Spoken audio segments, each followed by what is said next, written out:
Kamu kuliah terus?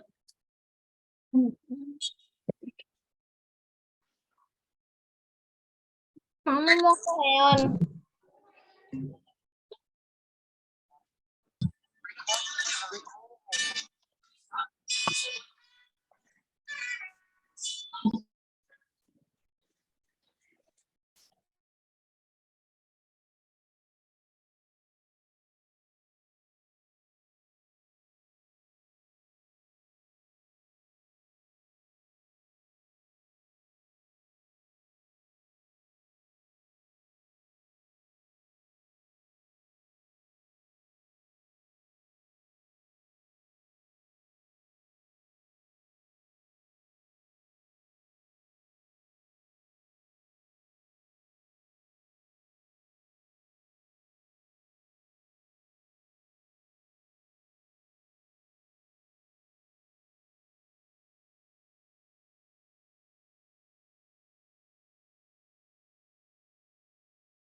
Assalamualaikum warahmatullahi wabarakatuh. Greetings to all of us. Shalom, Om Swastiastu, Namo Buddhaya, Salam Kebajikan.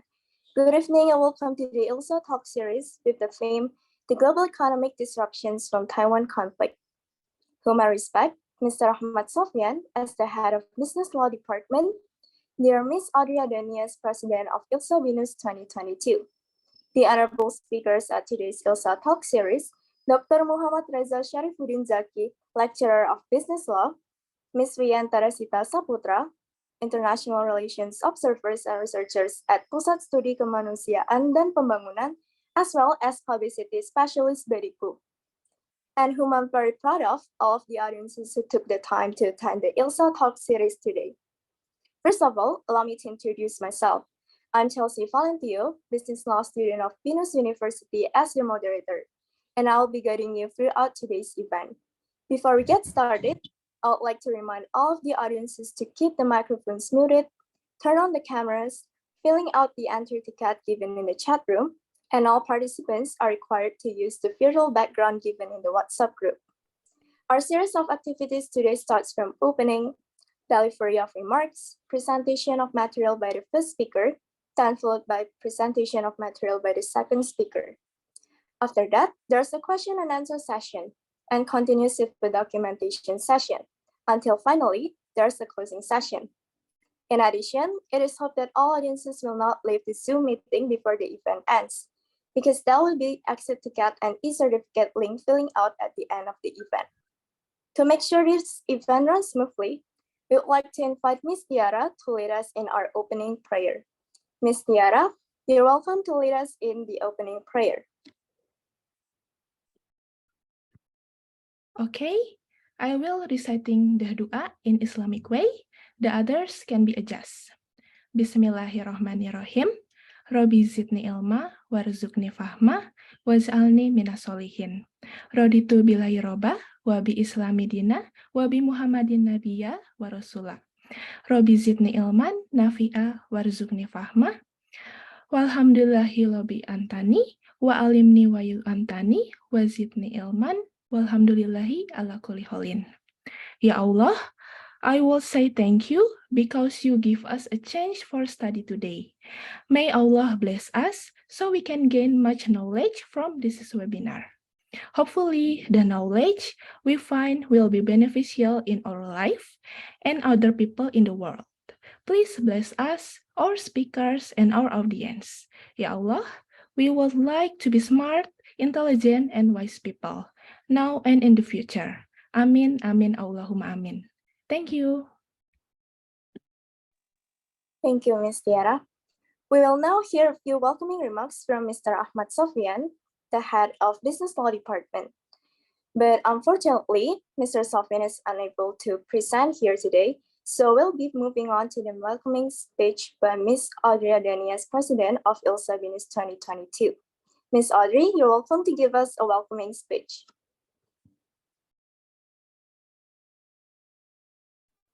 Okay, thank you for the time.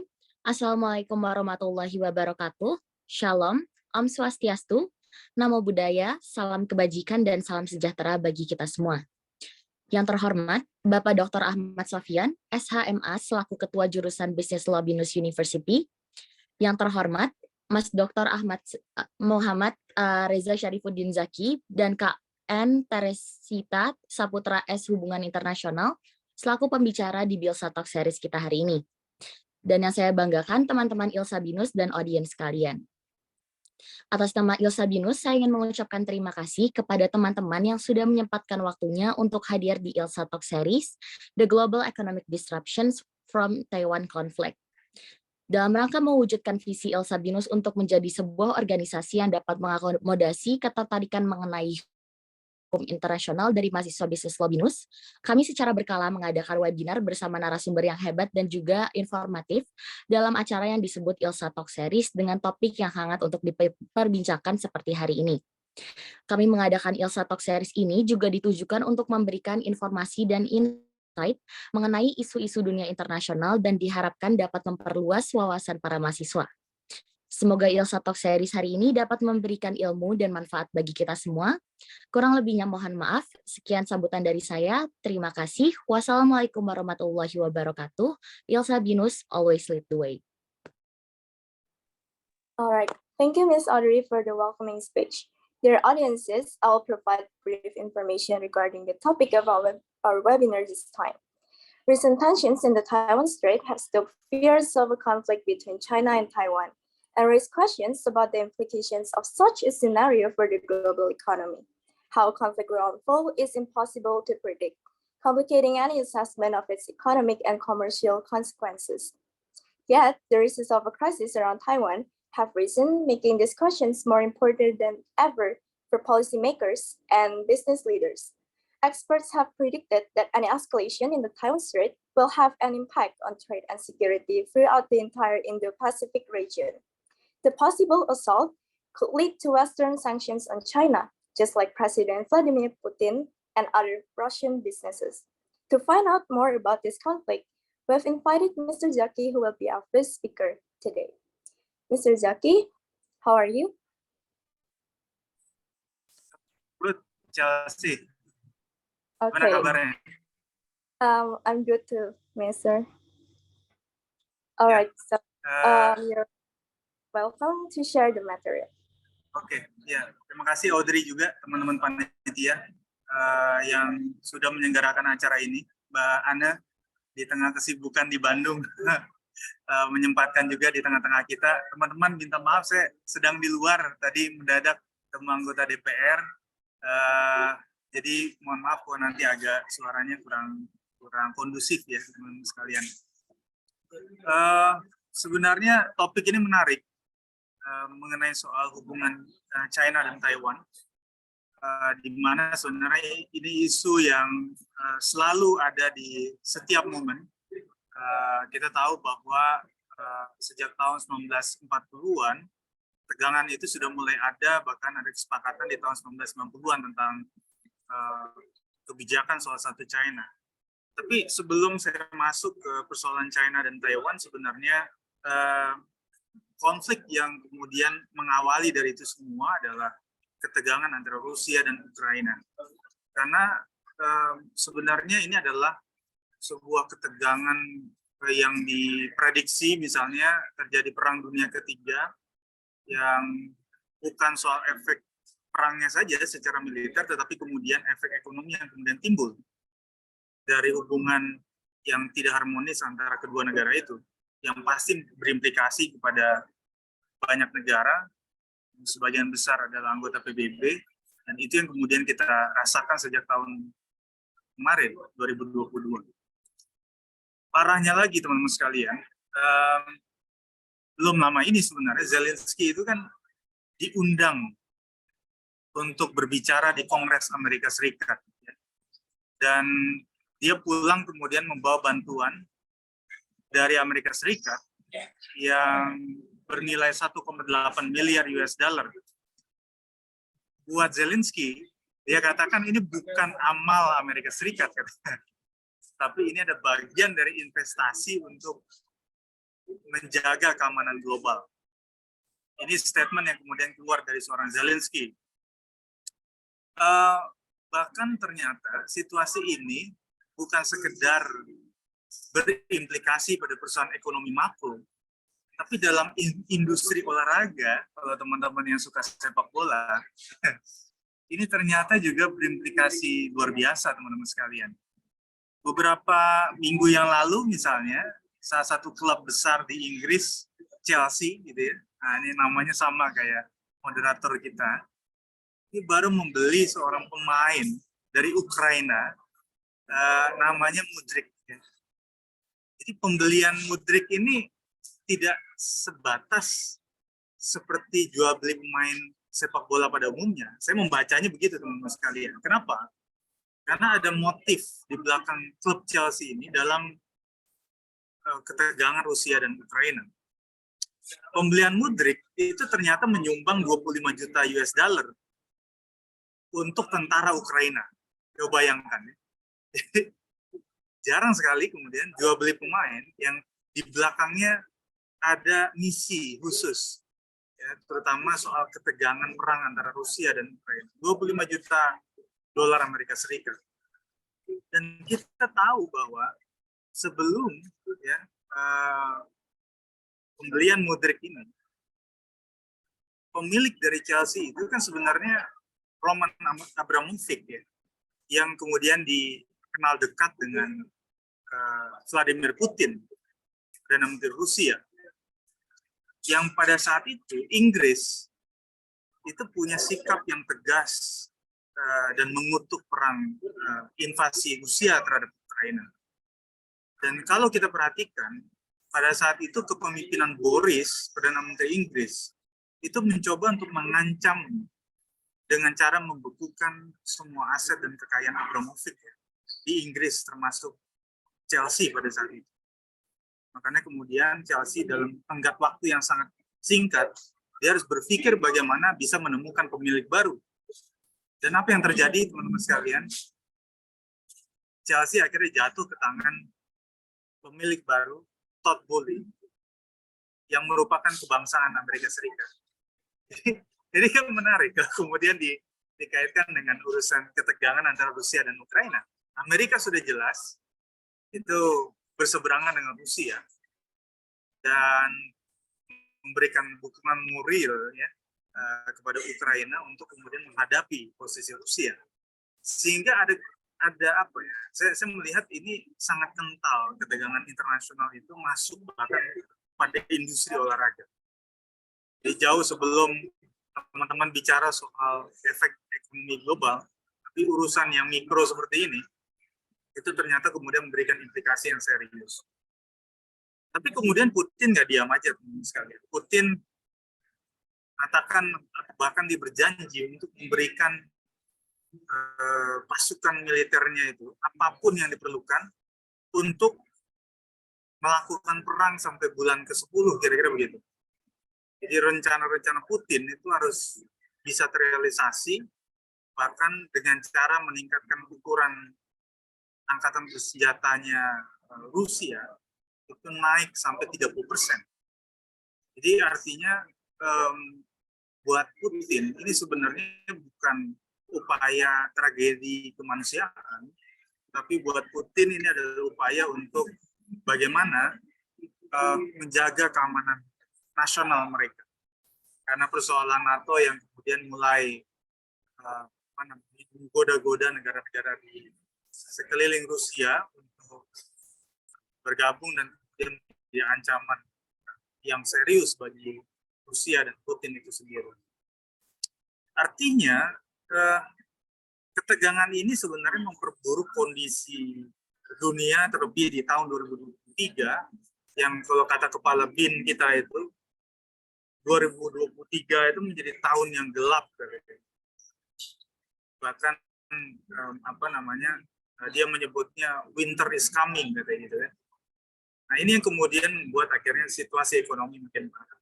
Belum lagi kemudian negara-negara yang berseberangan dengan Rusia itu berusaha melakukan embargo ekonomi kepada Rusia dan justru ini menimbulkan dampak buruk ekonomi global.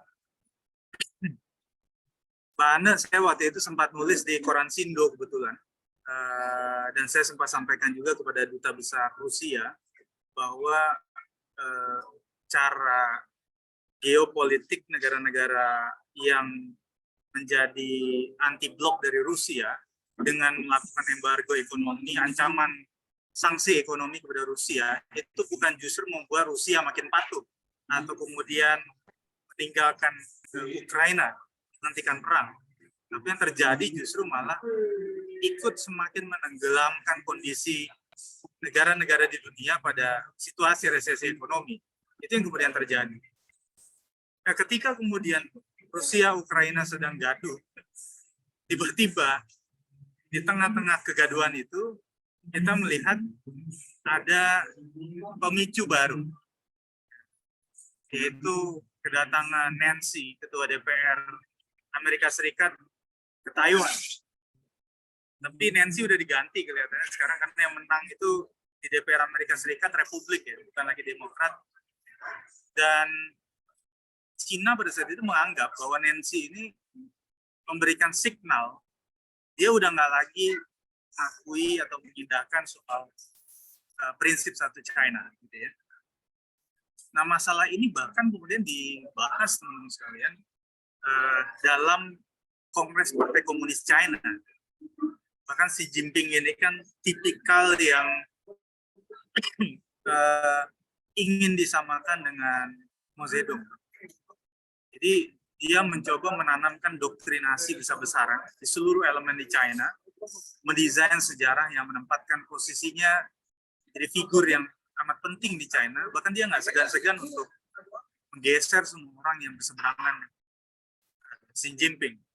Itu yang kemudian sempat kita lihat beberapa potret ya dari Kongres pada saat itu yang kemudian beberapa figur penting di China itu sempat diseret keluar dari ruangan atas perintah dari Xi Jinping. Nah, persoalannya kemudian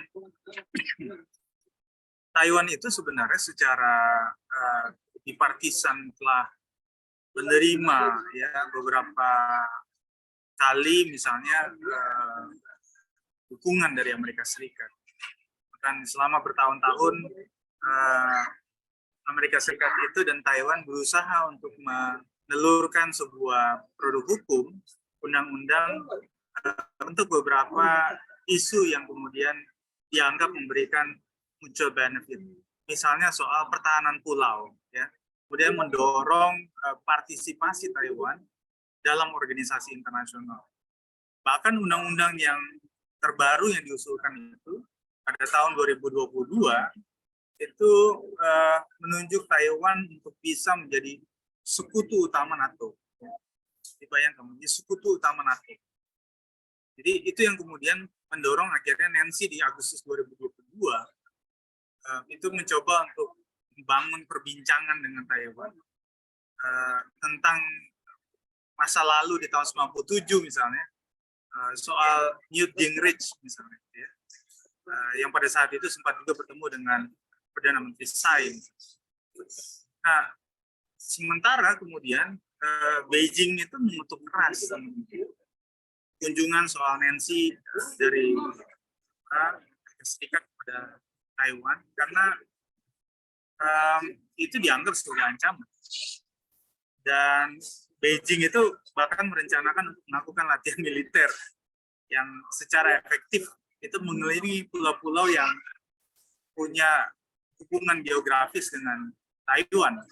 Bahkan dia memberikan satu kebijakan ekonomi perdagangan, ya, melarang impor beberapa buah dan ikan dari Taiwan. Dan ini yang kemudian menyebabkan juga efek ekonomi yang kemudian dirasakan oleh Taiwan. Buat Beijing itu sebenarnya setiap negara yang kemudian menjalin hubungan diplomatik dengan China, maka dia otomatis memahami tentang kebijakan satu China. Kebijakan satu China itu kemudian bisa kita tafsirkan sebagai pemahaman bahwa China itu adalah pemerintah resmi yang wilayahnya mencakup daratan China, Tibet, Hong Kong, Macau, dan Taiwan. Jadi itu secara geografis. Dan China itu berpikir bahwa isu dan propaganda soal Taiwan yang ingin merdeka ini sebenarnya isu yang dibawa oleh segelintir orang. Jadi bukan keinginan rakyat Taiwan, itu yang kemudian dicetuskan dan disiarkan terus oleh Xi Jinping pada dunia bahwa Taiwan ini ada bagian dari China dan keinginan untuk merdeka itu bukan keinginan yang genting dan bukan keinginan rakyat Taiwan. Itu adalah kegelisahan segelintir orang Taiwan yang kemudian mencoba untuk dilegitimate, ya, agar itu seolah-olah menjadi suara yang legal, gitu ya. Nah, tentu saja kemudian konflik ini menimbulkan satu implikasi, efek domino bagi perdagangan. Ekonomi Taiwan itu bahkan berpotensi melambat karena China kemudian terus memperluas embargo perdagangan ke Taiwan.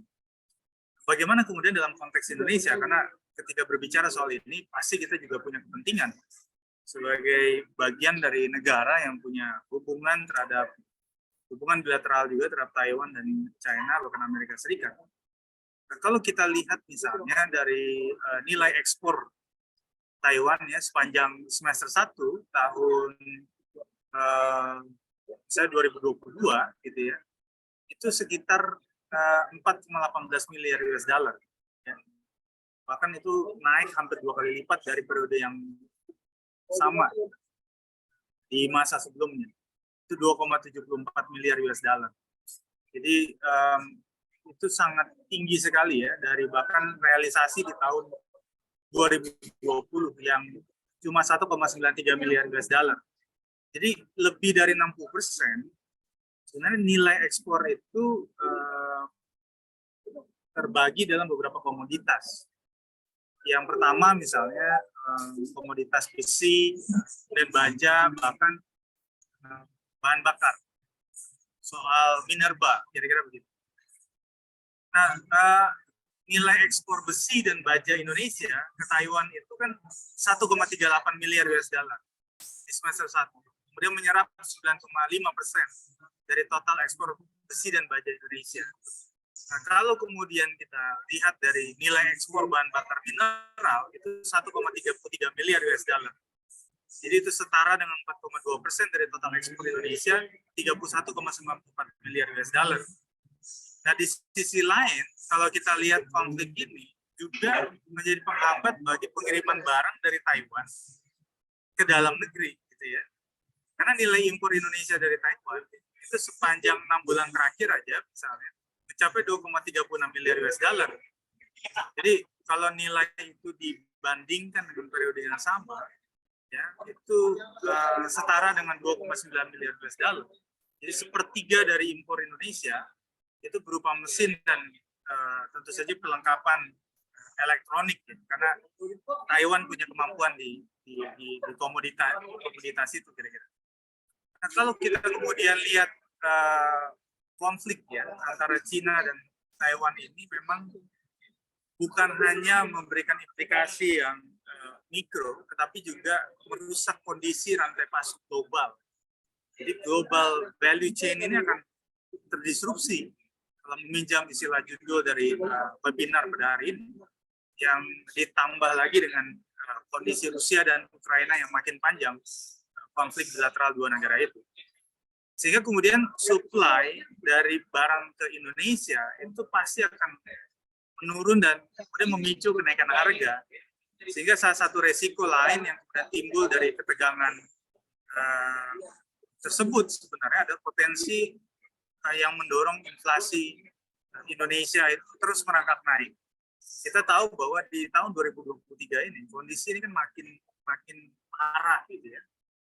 Pertumbuhan ekonomi kita nggak mencapai dari apa yang kemudian kita targetkan, inflasi semakin tinggi gitu ya. Itu yang kemudian bisa mengancam posisi mata uang juga terutama. Ya, dari sisi sektor keuangan misalnya, ini juga memberikan ketidakpastian pasar keuangan. Jadi investor itu akan memberikan satu respon karena menurut dia ini risk off katanya di pasar negara berkembang yang dilihat dari banyaknya misalnya modal asing yang hengkang dari negara-negara berkembang, jumlahnya makin besar gitu ya. Dan ini yang akhirnya kemudian menjadi beban bagi nilai tukar rupiah. Itu yang kemudian menjadi kekhawatiran. Nah, makanya kemudian ketegangan dua negara ini akan ikut melemahkan ekonomi masing-masing. China mengalami kelemahan ekonomi, Taiwan juga demikian. Negara-negara mitra juga punya hal yang sama. Sehingga kemudian yang timbul itu adalah proteksionisme. Dalam istilah perdagangan itu kita menyebut sebagai satu sikap tindakan unilateral yang kemudian semakin tumbuh subur gitu ya. Negara-negara itu berpikir bagaimana caranya melindungi diri masing-masing. Sehingga ini kemudian makin memperbesar kondisi blok-blok negara-negara yang akhirnya justru malah makin menguat. Ini yang kemudian kita khawatirkan. Jadi semangat untuk kemudian membangun multilateralisme itu justru tergerus dengan konflik yang kemudian dipicu oleh Rusia, Ukraina, China, dan Taiwan. Ini yang kita hindari. Nah, dalam konteks hukum internasional teman-teman sekalian, saya coba sedikit membagi bagaimana kemudian perkembangan terutama dari PBB, Perserikatan Bangsa-Bangsa, yang sempat mengeluarkan resolusi PBB nomor 2758. Resolusi ini sebenarnya memberikan satu sikap bahwa banyak negara yang mengharapkan Taiwan itu bisa punya keterlibatan yang strategis ya dalam organisasi internasional. Tapi sayangnya kan kemudian China itu mencoba menutup rapat potensi Taiwan untuk kemudian duduk di banyak organisasi internasional penting. Ya. Terlebih misalnya dalam masa-masa pandemi COVID-19, Taiwan itu dianggap menjadi salah satu negara yang paling sukses dalam melakukan pemulihan terhadap dampak COVID-19. Meskipun dia adalah negara tetangga dari China, yang dianggap sebagai sumber dari persebaran COVID sejak tahun 2019 pada saat itu. Sehingga kemudian organisasi seperti WHO, PBB, itu menginginkan kemudian Taiwan memberikan cerita suksesnya tentang penanganan COVID. Tapi yang kemudian terjadi adalah China protes gitu ya. PBB, bagi China juga punya posisi yang sangat penting dan strategis di PBB, sejajar dengan Amerika dan negara-negara yang menang perang dunia kedua. Dan itu yang kemudian menyebabkan Taiwan memiliki ruang gerak yang amat sempit, kira-kira begitu. Karena sebagai posisi negara yang tidak diakui kemerdekaannya, ini juga menjadi sulit ya bagi Taiwan itu sendiri. Sehingga pembatasan terhadap keterlibatan Taiwan di organisasi multilateral itu terus dilakukan oleh China. Ya, karena kebijakan satu China tadi. Meskipun Taiwan itu juga sebenarnya ikut dalam 40 organisasi. Ya, misalnya beberapa itu kayak ASEAN Development Bank, ya. Atau dalam kerjasama ekonomi Asia Pasifik, bahkan WTO, Organisasi Perdagangan Internasional. Beberapa itu Taiwan memang punya posisi yang kemudian diambil, walaupun sebagian besar adalah sebagai observer, ya, sebagai peninjau, ya. Dan hanya ada 14 negara yang kemudian masih mempertahankan hubungan diplomatik dengan Taiwan. Tetapi ini sebagai closing teman-teman sekalian, ketegangan ini sebenarnya sempat didinginkan, ya. Lewat apa? Lewat pertemuan G20 November kemarin, tahun 2022. Jadi kalau kita lihat, pertemuan G20 itu dianggap tidak lebih penting daripada pertemuan bilateral sebenarnya. Jadi di dalam pertemuan G20 itu kan terdapat beberapa pertemuan bilateral. Nah, pertemuan bilateral antara Joe Biden dengan Xi Jinping ketika di Bali kemarin, itu dianggap menjadi pertemuan yang paling penting dibandingkan pertemuan G20 itu sendiri. Karena pertemuan dua tokoh besar itu melahirkan rekonsiliasi dari ketegangan isu yang kemudian sempat memanas gara-gara Nancy datang ke Taiwan pada saat itu. Sehingga saya boleh katakan dalam komposisi perang antara Rusia, Ukraina, China, dan Taiwan, implikasi terhadap disrupsi ekonomi itu lebih besar dampaknya terjadi karena ekses perang Rusia-Ukraina dibandingkan China dengan Taiwan. Perang dari 4 negara ini sebenarnya punya posisi yang penting buat Indonesia karena kita punya hubungan mitra dagang dengan keempat negara ini. Saya pikir itu dulu mungkin teman-teman semua. Chelsea, terima kasih banyak. Kembalikan ke moderator. Alright, thank you Mr. Jackie for the very insightful information. Besides that, there is also Ms. Ain as our second speaker today. Hello Ms. Ain, how are you? Halo, Chelsea ya. Yes. Ms. Ain, you're welcome to share your material. Saya boleh di-share dulu. Sebelumnya maaf, aku nggak pakai background-nya di belakang, soalnya kayaknya laptopnya terlalu jadul. Ya.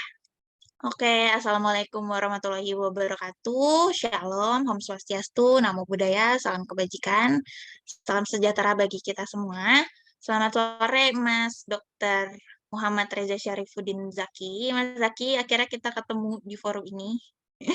Sore juga teman-teman, baik dari Ilsa, Binus, ataupun teman-teman umum, dan mungkin ada beberapa dosen saya dulu yang mau ikutan di acara ini. Terima kasih sudah memberikan kesempatan hadir di Ilsa Talk ini. Such an honor buat saya bisa diskusi bareng teman-teman semua di sini. Nah, kalau kata pepatah sih, kalau nggak kenal, kita nggak sayang ya. Maka kenalin dulu, nama aku Yana Teresita Saputra. Selain menjadi peneliti di salah satu lembaga Indonesia yang bernama PSKP, aku juga bekerja sebagai publicity specialist di salah satu perusahaan besar di Indonesia. Dan ini Badiku yang merupakan salah satu bagian dari perusahaan MNC Media.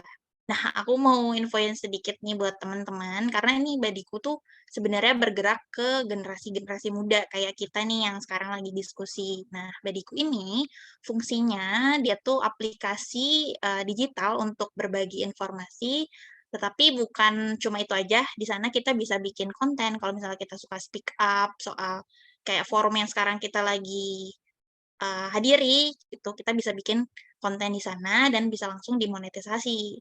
Dan sebenarnya Badiku ini bagian dari inisiasi yang dilakukan oleh MNC Media untuk generasi muda Indonesia seperti kita, melihat pergerakan transformasi digital menuju ekonomi digital di tahun 2025.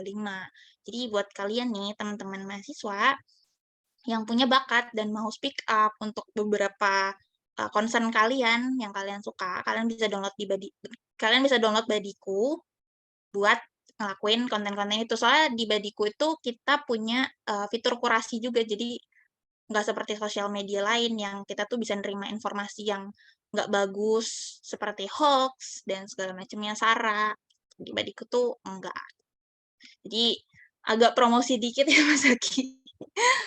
Nah, di slide selanjutnya yang tadi kayak Mas Zaki udah dibahas juga soal Vietnam dan China. Kalau dilihat dari sisi hubungan internasional, konflik yang terjadi antara China dan Vietnam ini tuh masuknya ke dalam geopolitical conflict ya, atau yang biasa kita dengar sebagai geopolitics issue. Jadi tuh ini sebenarnya sejarahnya panjang banget. Mungkin kalian akan sedikit ngantuk, tapi aku coba jelasin ini tuh dengan bahasa yang singkat dan padat ya. Jadi mungkin kalian bisa mengerti beberapa tentang isu ini. Jadi itu sebenarnya konflik antara China dan Vietnam ini tuh udah lama sekali. Jadi ini tuh seperti perang saudara karena perbedaan ideologi tuh, dan pecahnya itu sebenarnya awalnya di tahun 1911, di mana di situ ada pemberontakan yang dipimpin oleh Li Yuanhong dan membuat dinasti Qing pada saat itu runtuh. Akhirnya pada saat itu Republik Cina itu diproklamirkan pada saat itu. Lalu lanjut di tahun 1912, akhirnya pemerintahannya digantikan oleh Yuan Shikai yang akhirnya merubah sistem menjadi Kekaisaran Cina. Nah, lalu lompat sedikit di tahun 1916, ternyata Yuan ini nggak lama nih masa berkarirnya.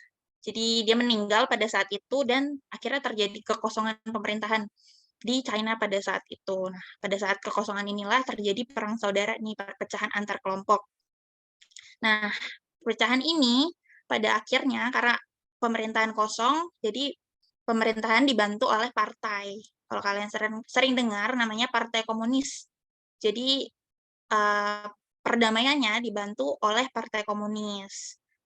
Tapi Partai Komunisnya pada tahun 1925 ternyata pemimpinnya meninggal, namanya Sun Yat-sen. Itu tuh pemimpinnya digantikan oleh yang namanya Chiang Kai. Nah, Chiang Kai ini ternyata dia malah punya mimpi buat menggulingkan kekuatan komunis ini. Pada saat itulah si Chiang Kai ini mulai mengawali darurat militer dan menginginkan kedaulatan sendiri untuk terlepas dari China. Namun China sendiri itu menolak dan memberi usul untuk menerapkan satu negara dengan dua sistem berupa hak otonomi daerah, ditambah yang seringkali mereka sering klaim nih sampai sekarang yang dibilang kalau Taiwan itu tetap negara bagian dari China. Tuh. Nah, perang pun terjadi dimulai tahun 1955 sampai 1975. Tapi di dalam kurun waktu itu, Vietnam tuh beberapa kali ditawari China untuk bekerja sama di dalam gagasan strategi melatih para gerilyawan dan segala macamnya. Tapi Vietnam tuh terus menolak.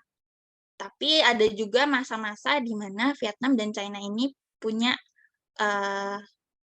hubungan yang mulai membaik di tahun 1965 dan 1969. Tapi ternyata di tahun 1972 Vietnam tuh bisa dibilang memberontak ke China lagi, marah lagi ke China karena tiba-tiba China di tahun itu bekerja sama dengan Amerika Serikat. Di mana pada waktu sebelumnya China dan Vietnam ini pernah China itu bilang ke Vietnam kalau si US ini tuh sebenarnya musuh bersama kita gitu. Tapi kok 1972 malah ngadain kerjasama. Kalau nggak salah kerjasamanya namanya Shanghai apa gitu di 1972 itu. Nah, pada saat itu akhirnya ini yang membuat Vietnam tuh makin trust issue kan sama China. Dan akhirnya Vietnam pada saat itu mengusir beberapa imigran Cina yang ada di Vietnam dan menolak semua tawaran kerjasama yang diberikan oleh China. Jadi pada tahun itu puncaknya di 1979, akhirnya karena ditolak terus kerjasamanya sama Vietnam, China melakukan aktif militer di kawasan Vietnam. Nah, isu ini sebenarnya udah ada dari zaman dulu tapi memanasnya itu pada saat yang seperti tadi Mas Eki bilang, ketika Nancy Pelosi akhirnya datang ke Vietnam dengan alasan mau mempertahankan hubungan persahabatan. Gitu. Entah apapun tujuannya, tapi yang seperti kita tahu sebelum-sebelumnya itu kan ada isu-isu lain ya, kayak isu TikTok tuh, di mana China nggak terima karena US menolak kehadiran TikTok di negara TikTok di negara Amerika pada saat itu. Ada isu-isu perdagangan perang dagang, ada isu Huawei segala macamnya. Di situ tuh China udah pernah bilang kalau US ini jangan macam-macam ya gitu. Udah diperingati terus, tapi kok tiba-tiba tanpa ada aba-aba apa-apa, Nancy ini datang ke wilayah Vietnam. Nah, inilah kenapa saya bisa katakan ini sebagai konflik geopolitik, karena ini menyangkut dengan letak geografis, di mana akhirnya sebuah kebijakan atau strategi politik suatu wilayah menjadi sebuah wujud konflik nasional sebuah negara. Jadi kasus ini juga bisa dikatakan sebagai konflik kontemporer, seperti yang dikemukakan Niels Peter dalam bukunya, karena di mana yang pertama, konflik ini tuh terjadi antara China dan Vietnam aja kan. Tapi ini menjadi tidak terbatas dan semua negara ikutan tuh, melainkan terus impact-nya juga bisa ke ranah semua kehidupan manusia dan masyarakat internasional. Tuh, negara yang awalnya mengintervensi, seperti kata Mas Zaki tadi, itu US dan Rusia, karena mereka kan beda kubu. Nah, hadirnya negara-negara ini dalam konflik ini juga memicu negara-negara lain untuk beraliansi mendukung salah satu pihak karena memiliki mungkin ideologi yang sama. Tuh. Nah, kalau misalnya kita bicara soal dampaknya buat negara Indonesia, adanya kasus geopolitik ini tuh akan berdampak dalam berbagai faktor secara signifikan. Mungkin belum terlihat sekarang ya, itu khususnya di bidang politik, pertahanan, keamanan, dan juga ekonomi. Walaupun saat ini belum terlihat jelas, tapi mungkin nanti bisa akan terjadi secara signifikan. Kenapa? Karena pertama, ini menjadikan stabilitasi di internasional, khususnya di kawasan Asia Pasifik. Karena kalau kita lihat keamanan Indonesia sendiri, di concern keamanan, Indonesia sendiri itu letaknya nggak jauh dari Teluk Taiwan yang berbatasan langsung dengan China Selatan. Sementara Teluk Taiwan ini itu adalah tempat di mana China menaruh militer-militer yang mereka punya untuk bersiaga menyerang Taiwan. Kalau dari sisi ekonomi, kita lihat secara GDP, Gross Domestic Product, itu pendapatan nasional China dan Taiwan sendiri itu merupakan negara yang maju karena China memiliki GDP itu sebesar 17,4 triliun dolar pada tahun 2002 kemarin, dan Taiwan sendiri punya 789,505 juta dolar. Jadi sebenarnya kalau secara ekonomi, kedua negara ini tuh punya pengaruh yang besar juga di perekonomian dunia. Jadi kalau misalnya akhirnya mereka terfokus pada perang ini, pada konflik yang terjadi, di mana sebenarnya ini adalah perang saudara, maka ini akan mengakibatkan penurunan juga pada ekonomi di dunia. Karena komoditas pangan dan energi global dunia ada juga di dalam dua negara ini. Sebagai contoh, negara kita sendiri ya, dimana negara kita ini kan memiliki kerjasama dagang dengan Vietnam dan juga China. Nilai ekspor non-migas kita aja ke China tuh tahun 2021 mencapai 51,1 miliar dengan impor 55,7 miliar. Sementara untuk Vietnam sendiri, Indonesia mengekspor 6,4 miliar pada tahun 2021. Di bidang investasi pun dilakukan di kedua negara ini. Padahal seperti yang kita tahu ya, China itu punya impact yang besar ke negara kita karena dia adalah negara nomor 3 investor terbesar di dunia. Gitu juga Taiwan, ternyata Taiwan juga punya impact yang besar juga ke perekonomian kita karena dia berada di urutan ke-11 dengan jumlah 307 juta dolar pada tahun 2021. Nah, kalau kita lihat juga kan negara China dan Taiwan ini kan mereka masif melakukan produksi elektronik ya ke semua negara. Dan ini juga mungkin akan terganggu karena jika mereka lebih serius lagi terhadap konflik yang terjadi, mungkin produksi perusahaan semikonduktor yang bergantung pada pasokan global di negara mereka akan terganggu juga tuh proses produksinya. Jadi mungkin di sisi ekonomi, bisnis produksi elektronik akan menjadi turun juga di negara kita. Gitu. Terus kalau misalnya kita bisa kasih saran buat negara Indonesia, apa sih yang harusnya Indonesia lakukan? Sebenarnya kalau kita lihat dari segi politiknya, Indonesia itu kan punya asas politik bebas aktif ya. Jadinya Indonesia tuh harusnya bersifat netral jika terjadi permasalahan antar kubu kayak gini, misalnya Vietnam dan Cina ini. Tapi kalau teman-teman mikir, sebenarnya kita boleh nggak sih bantu gitu? Menurut teman-teman, boleh nggak? Boleh ya, kalau sifatnya membantu korban luka dan segala macam. Tapi kalau misalnya sifatnya udah masuk ke membantu pasokan senjata, itu mungkin nggak akan dilakukan sama kita karena itu sifatnya sudah nggak netral. Tuh. Nah, kalau menurut saya sendiri, mungkin Indonesia bisa hadir di sini kayak yang tadi Mas Aki bilang, kayak forum G20 itu untuk melakukan diplomasi ke dua negara ini. Forum-forum kayak gini tuh diperlukan di kawasan Asia, jadi mungkin Indonesia bisa menjadi mediator melalui forum ataupun melalui in-governmental organization misalnya. Gitu. Terus kalau kita slide lagi ke samping, boleh Kak Chelsea, boleh di slide. Nah, ini kan ada tanda tanya ya di depan teman-teman semua. Kadang kan kita tuh sebagai generasi muda, mahasiswa nih, contohnya dulu aku kan mahasiswa juga ya. Kadang tuh aku suka, ih ngapain sih gue nyimak-nyimak perang-perangan kayak gini, kayaknya nggak ngaruh deh sama kehidupan. Gue tetap makan, nyari sendiri, ya kan? Gue tetap kuliah aja bisa gitu kan. Tapi sebenarnya apa sih peranan kita tuh?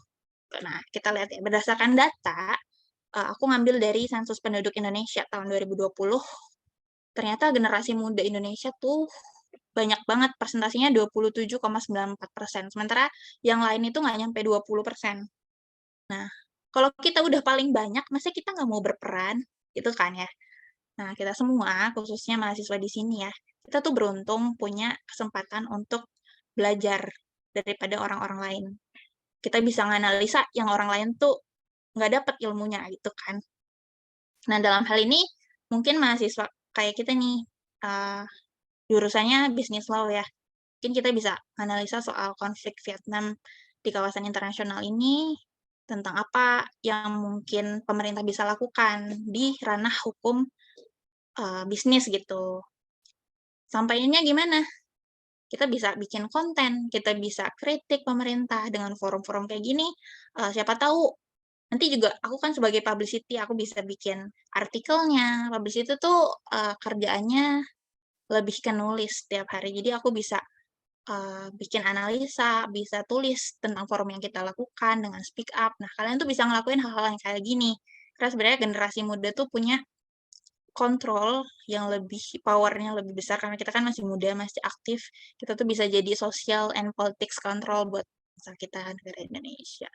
Jadi generasi kita tuh sebenarnya cerdas, kita tuh pintar, kita tuh udah punya fasilitas yang banyak. Kalian kuliah, kalian dapat bimbingan dari orang-orang hebat, kan. Nah, tapi kadang tuh kita suka lupa buat mempraktekkan apa yang kita sudah pelajari, kita suka lupa mengimplementasikannya, gitu. Nah, kadang-kadang kita juga suka lupa tuh, kita sukanya speak up aja, tanpa memikirkan orang lain. Jadi, kadang tuh mengkritisi juga perlu dengan empati, dan nggak perlu nyakitin siapapun, karena kadang-kadang kalau kita memberi kritik tapi tanpa empati, itu kan akan menjadi anarki ya, gitu. Jadi sebenarnya konotasi itu penting dalam kita menyampaikan kritisi. Nah, soalnya kalau misalnya nanti kita menyakiti orang lain dengan kritik kita, orang biasanya mau dengar nggak teman-teman? Orang tersakiti gitu karena kritik kita, biasanya nggak mau dengar. Nah, soalnya juga kalau misalnya udah jadi anarki nih, orang kan kesel, jadinya malah mau saling menandingi. Jadi kita generasi muda tuh harusnya kita bisa speak up, kita bisa ngebuat forum kayak gini untuk memberikan solusi. Kalau misalnya kita cuma kritik aja, tapi kita nggak kasih solusi, jadinya apa? Jadinya masalah lagi ya, teman-teman ya. Oke, gitu aja sih dari aku. Makasih banyak kesempatannya buat diskusi kali ini. Semoga teman-teman bisa mendapatkan banyak hal dari yang aku udah sebutin tadi. Itu. Okay, thank you, Ms. Ain, for sharing the materials with us. So, dear audiences, we have heard various information related to the Taiwan conflict.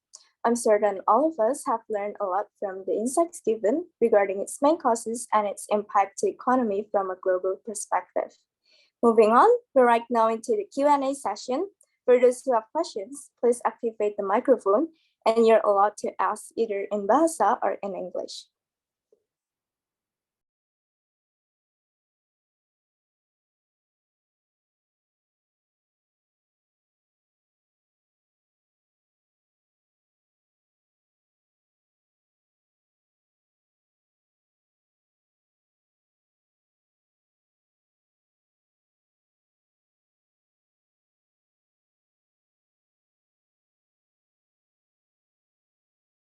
Halo, aku mau izin tanya. Udah bisa, Chelsea? Udah. Oke, sebelumnya makasih banyak Mas Jaki dan KN atas materi yang sudah disampaikan. Aku izin tanya buat Mas Jaki dan KN. Tadi kan dari apa yang telah Mas Jaki dan KN jelasin itu, konflik geopolitik ini tuh akan sangat berpengaruh ya Kak ke perdagangan internasional. Tapi pasti dampak konflik geopolitik internasional ini tuh terhadap perdagangan internasional masih bisa diredam ketika para pemimpin negara kita tuh bertanggung jawab terhadap kepentingan ekonomi internasionalnya ya. Tapi kan kenyataannya ya Kak, Mas, justru negara-negara yang ikut terlibat justru mereka tuh beraliansi ke salah satu pihak yang berkonflik. Misalnya kalau kayak dari segi negara Indonesia yang netral gitu ya, baru bisa ikut menangani konflik ini misalnya dengan melakukan forum diplomasi. Tapi kalau untuk segi menjaga ekonomi politik internasional kita, apakah ada yang bisa negara kita lakuin, Mas? Dan KN selain melakukan forum diplomasi tersebut, seperti itu. Makasih Mas Jaki, KN.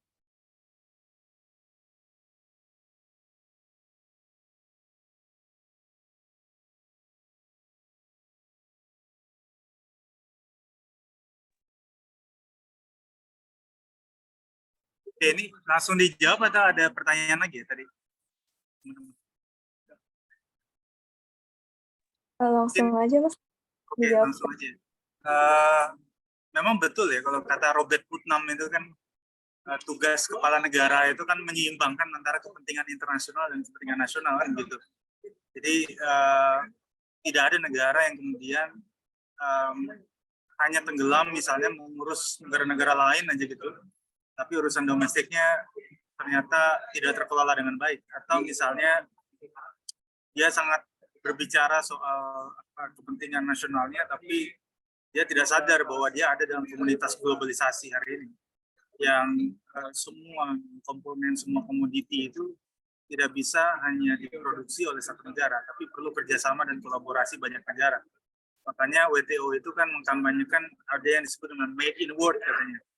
Di satu produk itu diciptakan secara bersama-sama karena konsolidasi banyak negara. Otomotif misalnya itu tidak lagi misalnya dikooptasi kalau dalam konteks Indonesia oleh Jepang misalnya. Tapi kemudian Jepang atau Korea Selatan atau bahkan Tiongkok hari ini memberikan juga peran Indonesia untuk bicara soal lokal konten. Ya kan? Agar apa? Agar misalnya industri itu dibangun di dalam negeri, agar lapangan pekerjaan dibuka, agar kemudian terjadi pertumbuhan ekonomi dan trickle down effect lain yang kemudian bisa dicapai oleh satu negara. Bahkan dalam satu kendaraan itu misalnya ada komponen-komponen yang diciptakan dari berbagai negara. Misalnya India kontribusi di mana, Filipina kontribusi di mana, mesin dibuat oleh Jepang, Indonesia menciptakan apa dan lain sebagainya. Nah itu yang kemudian ada sekarang. Ketika kemudian kita ingat ya zaman merkantilisme gitu ya, satu konsep berpikir bahwa negara itu berusaha untuk melakukan ekspor tapi mencoba untuk menahan impor. Kalau perlu nggak perlu impor sama sekali. Yang kemudian masih dilakukan oleh Korea Utara sampai dengan hari ini. Atau misalnya kebijakan Amerika Serikat di bawah kepemimpinan Donald Trump yang kita kenal dengan American First misalnya. American First ini kan dikenal sebagai salah satu upaya Donald Trump untuk mencoba menjaga sentimen nasional mereka, coba memproteksi kepentingan Amerika Serikat dengan mereview seluruh perjanjian dan keterlibatan Amerika pada organisasi internasional. Nah, ini yang kemudian membuat misalnya pada saat itu ada keputusan-keputusan yang dianggap sentimental ya dikeluarkan oleh Amerika Serikat. Misalnya mengancam keluar dari WTO, mengancam keluar dari WHO ketika masa pandemi dan seterusnya. Nah, menurut Mas, upaya untuk kemudian mengembalikan spirit kepala negara agar kemudian menghentikan perang dan lain sebagainya, dia harus bisa berkaca bagaimana pasca Perang Dunia Kedua. Teman-teman perlu tahu bahwa Perang Dunia Kedua yang kemudian menelan banyak korban dan risiko, itu ternyata menjadi ruang kontemplasi bagi negara-negara pada saat itu, baik yang menang maupun yang kalah, berpikir bahwa membangun kembali negara itu bukan lagi dengan menambah anggaran negara, membeli senjata militer, ya, menambah pasukan-pasukan militer mereka, tetapi mereka berpikir bahwa membangun kembali negara adalah dengan membangun perdagangan internasional. Itu entry point-nya sebenarnya pada saat Perang Dunia Kedua. Sehingga kemudian banyak negara melakukan soft power, ya, membangun kerjasama, membangun misalnya bilateral investment treaty, ya, dan lain sebagainya. Nah, ternyata momentum kemudian terjadi lagi gesekan militer itu memang selalu ada. Jadi tugas PBB sebagai pengganti dari Liga Bangsa-Bangsa yang LBB dianggap gagal menciptakan perdamaian dunia di Perang Dunia Pertama yang kemudian tercetuslah Perang Dunia Kedua, lalu kemudian di tahun 1945 PBB dilahirkan. Pertanyaannya kan adalah apakah kemudian perang itu berakhir setelah PBB didirikan? Jawabannya kan enggak. Kita masih ingat ada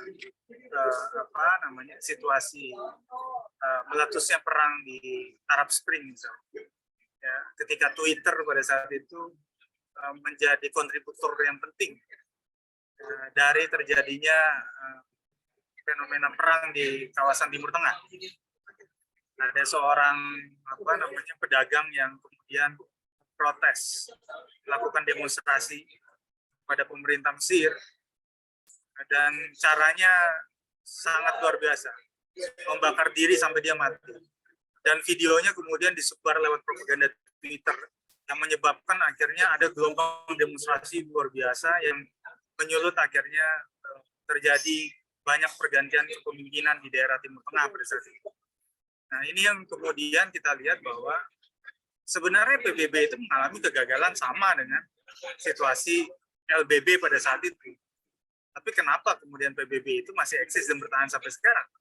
Hingga kemudian misalnya terjadinya genosida di Myanmar gitu ya, yang mengakibatkan seorang tokoh reformasi Aung San Suu Kyi yang akhirnya dicabut berbagai macam gelarnya, termasuk Nobel perdamaiannya, bahkan fotonya diturunkan dari Oxford gitu ya sebagai alumni terhormat. Itu juga masih ada di bawah rezim PBB gitu ya. Karena persoalannya pengaruh PBB ini kan cukup kuat. Di luar PBB kita tahu ada banyak organisasi moneter seperti World Bank dan IMF yang kemudian sudah mengalami ancaman dari poros yang disebut dengan BRICS ya. Brazil, Rusia, India, China, South Africa ya. Dan itu kemudian mendorong lahirnya lembaga moneter kompetitor ya, yang kemudian dibuat oleh poros China dan kawan-kawan. Nah, artinya sebenarnya kalau kita mau melihat bagaimana sikap politik internasional yang bisa diambil, itu contoh aja China sebenarnya dalam konteks Rusia Ukraina. China ini soft sekali, enggak seperti Joe Biden yang kemudian terang-terangan misalnya mengundang Zelensky memberikan bantuan militer dan seterusnya. China sangat soft. Cara bermain mereka itu berbeda jauh dengan Amerika Serikat, sehingga dia cenderung bisa menyetop dan ngerem soal perang ini. Tapi persoalannya yang dihadapi Zelensky. Zelensky ini punya tipikal itu yang menyulut ketegangan. Ya. Jadi kalau Zelensky itu bisa diam aja dia, Putin itu pasti akan menarik pasukannya. Ya. Dan China juga pasti akan mencoba membangun rekonsiliasi. Kita ingat betul bagaimana ketika ada negara yang kemudian dikudeta dan akhirnya pemimpin barunya pro ke China, itu China langsung melakukan perubahan-perubahan luar biasa terhadap urusan domestik mereka, ya, infrastruktur dan lain sebagainya. Jadi artinya sejauh kemudian kita melihat perkembangan hubungan komunitas internasional hari ini, memang Indonesia harus mengambil sikap untuk menjalankan dan mengimplementasikan politik bebas aktif kita dengan catatan politik bebas aktif kita di zaman dulu dan zaman sekarang itu bisa ditafsirkan berbeda, teman-teman sekalian. Ya, kalau dulu misalnya dianggap non-blok, tidak berpihak ke salah satu negara.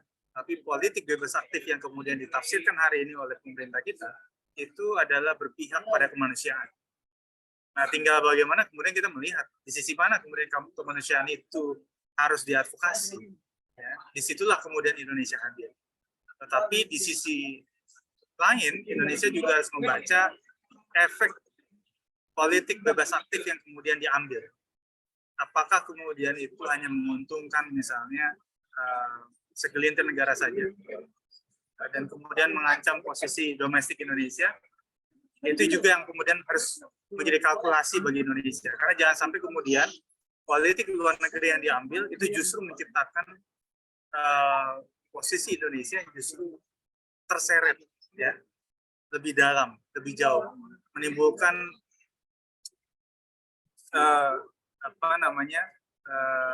residu ekonomi yang menciptakan kemudian Indonesia harus berdarah-darah, bleeding menghadapi situasi 2023. Karena sejauh ini IMF itu menguji Indonesia mampu untuk bisa survive, ya. Bahkan di tengah kondisi pandemi COVID kita masih bisa membantu banyak negara. Tapi kita tahu ada mungkin 40 lebih negara yang menurut catatan IMF itu menjadi failed state, ya, negara gagal. Nah, ini yang kemudian harus kita hindari.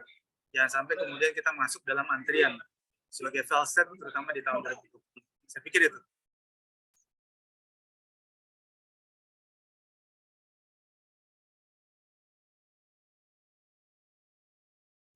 Oke, terima kasih Mas Zaki buat jawabannya. Semoga jawaban dari Mas Zaki bisa menjawab pertanyaan Kak Elsya. Selanjutnya, ada partisipan lain yang ingin bertanya langsung. Chris Martin, you're allowed to turn off the speaker. Ya. Sebelum selamat sore Kak Zaki dan Kak Moin juga. Saya Chris Martin dari Indonesia 26, Business Arsitektur. Saya mau bertanya nih Kak, untuk Kak Zaki.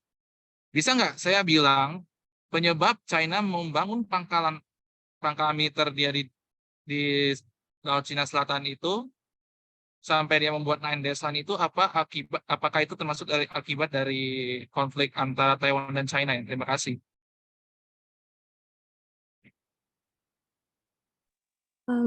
Kak Ain mau jawab atau Mas Zaki? Silakan. Boleh mau Mbak Ana dulu? Mbak Ana dulu atau? Yes. Ya. Kedengaran ya suara saya? Ya, kalau tadi di pertanyaan yang pertama ya dulu. Sebenarnya selain PBB itu kita masih punya hukum internasional, ya. Cuma di kancah internasional ketika sebuah hukum atau ketika sebuah peraturan perdamaian yang dilakukan oleh PBB atau Liga Bangsa-Bangsa itu bertemu dengan kepentingan nasional suatu negara, itu kan kadang tidak sesuai, ya. Belum tentu yang dikatakan oleh PBB atau belum tentu yang diberikan oleh hukum internasional itu sesuai dengan kepentingan nasional setiap negara. Itu kenapa sebenarnya di dalam suatu konflik internasional itu kadang PBB itu sifatnya jadi relatif efektif. Jadi belum tentu efektif untuk di setiap konflik yang ada di kawasan internasional.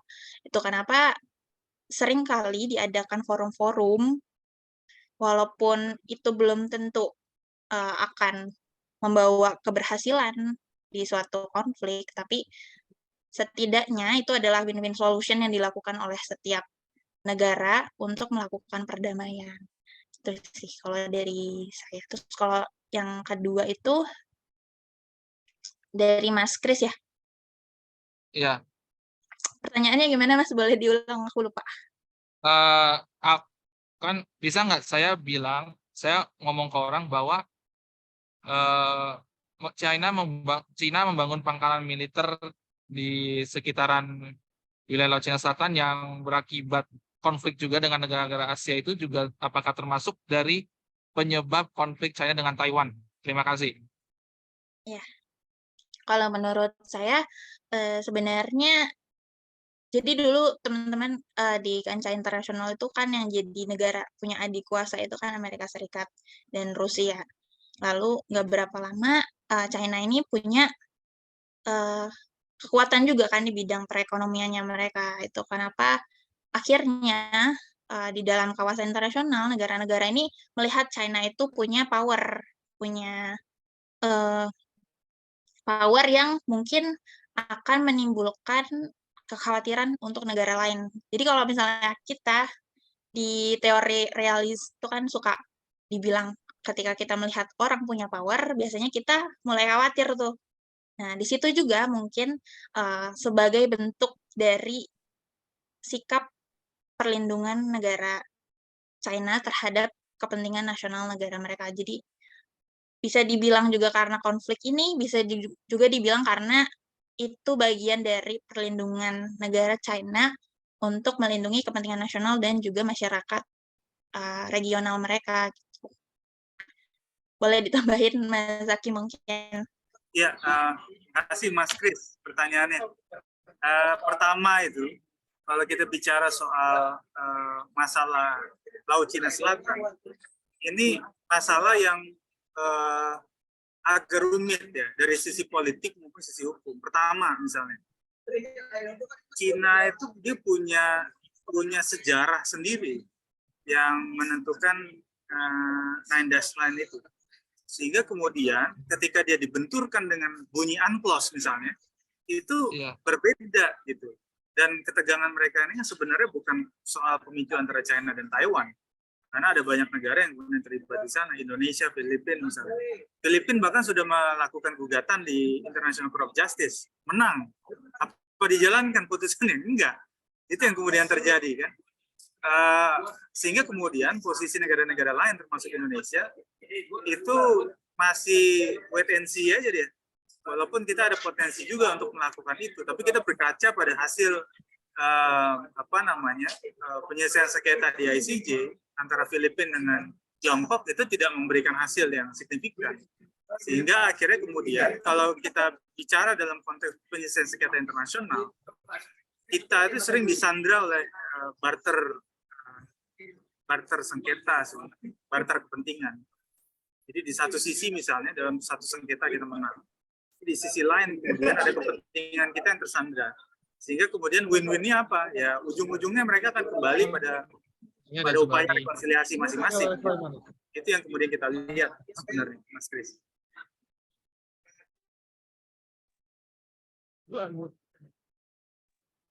Baik, terima kasih dan Mas Zaki buat jawabannya. Semoga jawaban ini dapat menjawab pertanyaan Chris. Alright, is there anyone else who would like to ask any questions?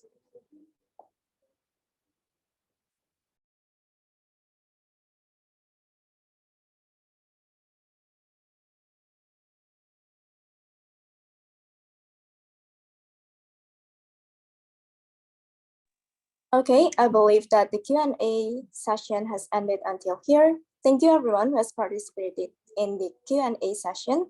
And thank you once again to Mr. Zaki and Ms. Ain as today's speaker for the very insightful sessions. Now we are reaching towards the end of today's event. Before ending the event, please allow us to do a brief documentation. Will the crew please be ready to document the event? Thank you.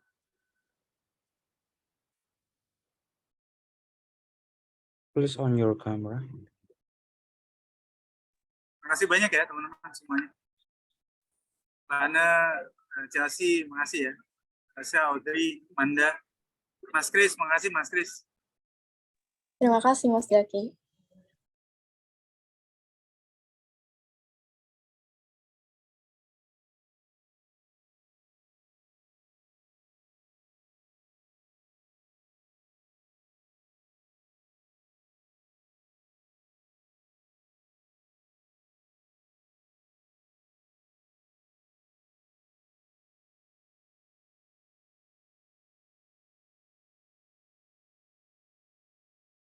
Okay, finish.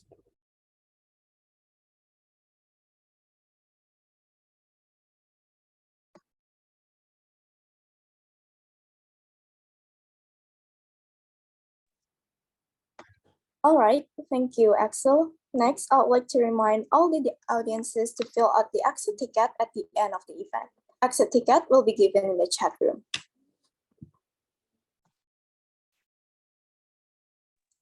Dear audiences, it's unbelievable that we are already at the end of the event. I represent the committees in charge, permission to express my deepest gratitude to all the attendees. Thank you for your time. I'm Chelsea. I hope we can meet at the next opportunity. Good evening, everyone, and have a great day. Terima kasih Mas Zaki. Terima kasih Mbak Chelsea dan teman-teman semua.